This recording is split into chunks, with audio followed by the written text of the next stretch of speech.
So you want to get booked on more podcasts, but you say, how do I put together the right podcast info sheet or one sheet? What is a podcast one sheet? Well, I'm going to show you how to create a best podcast one sheet that will get you booked on virtually any podcast you actually want to be on. And so we're going to jump in with the first little detail. What is an info sheet? What is a podcast one sheet? Well, a podcast one sheet, think of like a 1 to 2 page info that has some information about who you are, your headshot, your information about your topics, and we're going to cover about all these different details. But essentially, it's a little like a PDF that you can email to a podcast host so they can get an idea of who you are, make sure it's a right fit, topics that you're passionate about, and make sure that you can be a good, interesting guest for their audience. So first thing is, what is a podcast info sheet or a one sheet? It's 1 to 2 pages. I've seen some go to 3 or 4 pages, but make sure it is brief. Go for brevity, pack the value without making it too busy. And you might say, how do I put this together? I recommend using if you're a design novice, go to canva.com, C-A-N-V-A .com. I think I spelled that right. canva.com, and you can sign up for a free account. They have all these templates in place. I also have a podcast one sheet template. You can ask about that. I can tell you about that a little bit later. But anyways, what do you actually include on your podcast one sheet? The first thing I want you to include is your headshot. Make sure your headshot is there. You might say, I don't have a great headshot. Invest in a great headshot. Find somebody who is a photography student. Find somebody who's passionate about photography, saying, I just need a great looking headshot, kind of a blurred out background. Make sure that you're wearing a great shirt or a great top, and that it actually can show you smiling, that you're actually going to have an engaging conversation with them. So invest in a headshot. Thing is, also include a bio about who you are. Now we'll get into that a little bit, but actually before we get into that, let me add on that not just a headshot, but make sure it's branded for your business or for your message. So branded with logo. So all throughout your podcast one sheet, is it front page, second page, even if you go 3 or 4 pages, make sure you have your logo, make sure you use your colors, make sure it has some actual, it looks and feels like your website, because it is an expression of you and your message, just like your website is. So you can have that included. I also recommend putting in, of course, your bio. Now you can have 2 different forms of bios, and I've talked about this on other different recordings, is that you have a short form, and I like that being about 60 to 80 words.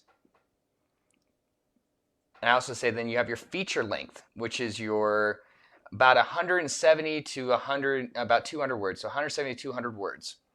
Now there's a trick here. What you can do is you can actually create your feature length bio, and then you can edit that down to 60 to 80 words. So cut it about in half, a little bit less than half, but I like saying including the short form on your podcast info sheet. And in case they want a longer form, you already have that at the ready. So that's another thing you're going to include.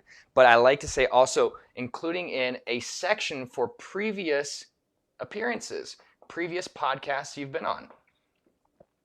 And especially if you do it as a PDF, you can put in the logo, say, here's a logo, and then link that logo to the actual podcast episode that you were on, so that you don't have to go searching for it. As opposed to like, hey, I was on such and such, with this host saying like, click here to access the episode. So they're watching on their phone, one they can hit, okay, it takes them right to that episode inside their favorite podcast player, Apple Podcasts, Google Play, whatever it might be. It takes them right there. So linking that also shows that you have the expertise, that you have the experience. So expertise is in the bio, experience is in previous podcasts, but it also shows them a chance to say, hey, what do they sound like? Do they have good audio quality? I want to get a little bit of a test drive or see them in action before I say yes or even connecting with them to be on my podcast. So that's another thing that you have. By putting the previous podcast, it allows them to say, hey, does this person actually sound like somebody I want to have a conversation with, let alone be in front of my audience? So that's another thing there. If you have your own podcast, if you're a host, include your podcast. And also you can mention, like, as the host, you can mention inside your bio about as a host of such and such show or such and such podcast, so they can say, they've been in my shoes. They're in my shoes. They know what it's like, how hard it is to be a podcast host. So it also gives you some more street cred, as it were. So mention your podcast or include your podcast on there. So including like the previous podcast. Yes, your podcast is a previous podcast that you've been on, of course. This is a big section, is saying topics. Give them, I like saying aim for 3 topics, no more than 3. Saying 3 topics, 1 to 3 topics. If you say, no, I really only talk about this, okay, fine. Just mention that topic, but mention topics with takeaways. What are those takeaways? Here's what you're going to learn. You're going to learn about, hey, if you're, let's say your topic's about financials, saying the biggest financial trap that people fall into as soon as they get out of college, or the biggest consumer decision that people mess up when it comes to their finances. And so like those are saying like, hey, the 3 things that every new buyer needs to know before they actually purchase a house. So what you're doing is you're giving them like, hey, my audience is going to get great content, great information that's helpful for them, relevant to them in this. So it knows that they're not going to say, hey, it's not just going to be a conversation, but they're saying, I actually learned something. So in that regard, topics with takeaways is a huge, huge part. I like to say testify or testimonials. Get the testimonials from previous podcast episodes. And I like to say, if possible, link testimonials with links. You can use, if these testimonials are different than the previous podcasts, have the testimonials with links. If the name of the podcast host, link that to the actual interview with the podcast so they can say, this person was raving about this exact experience with you on their podcast. So that's a huge, huge part. Then I like to say including information that is very relevant. So it's saying, okay, I want to do the social media stalking. We do it. Hey, don't act like you don't do it. We all do it. So it's that social media stalking. They're saying like, hey, who is this person? How are they showing up on Facebook, Twitter, LinkedIn, YouTube, TikTok, whatever it might be. So include your social media links. And from there, saying, let's go a little old school. Let's say, hey, if somebody wants to say, hey, I don't want to necessarily, I know that you're probably the right fit for my audience, but I want to go ahead and I want to connect with you and just start a conversation. I like including information about like your phone and email address. Now, something that you may want to consider is having a specific email address with an automation that's set up to respond. So it's not your standard email like, hey, your first name at yourcompany.com, but it's saying like speaking at, or some people put stages at yourdomain.com. Same thing here, stages at yourdomain.com.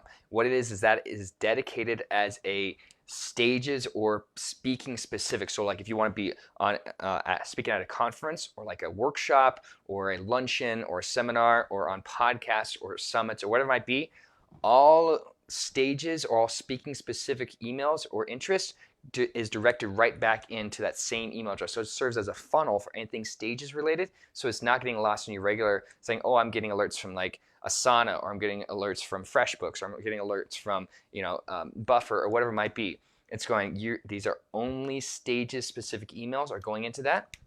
But then I like saying that you have a call to action. Put this at the footer at the bottom of each page on your podcast one sheet. So it says like, hey, if you'd like to talk about me being a great guest, being your next best guest or your best next guest, as it were, for your podcast, go to bit.ly/book Jenny or book DeAndre or book Michelle or whatever your name is. By putting like a vanity URL or like a vanity link, you can use bit.ly, you can use tiny URL, whatever you want to do. So a call to action to a specific link, and that link takes them to a scheduling app like Calendly or Acuity or Appointment Core or whatever it might be. And what this does, there we go, is it allows them to then say, I want to connect with you, I want to talk with you about your podcast, instead of them having to send an email or make a call or whatnot. They're saying like, hey, I know what, at my convenience, I can book a time for us to connect, and this is the best way to start that conversation. If you make it easy for them as the host to say yes to you, you will be said yes to more times. I guarantee it.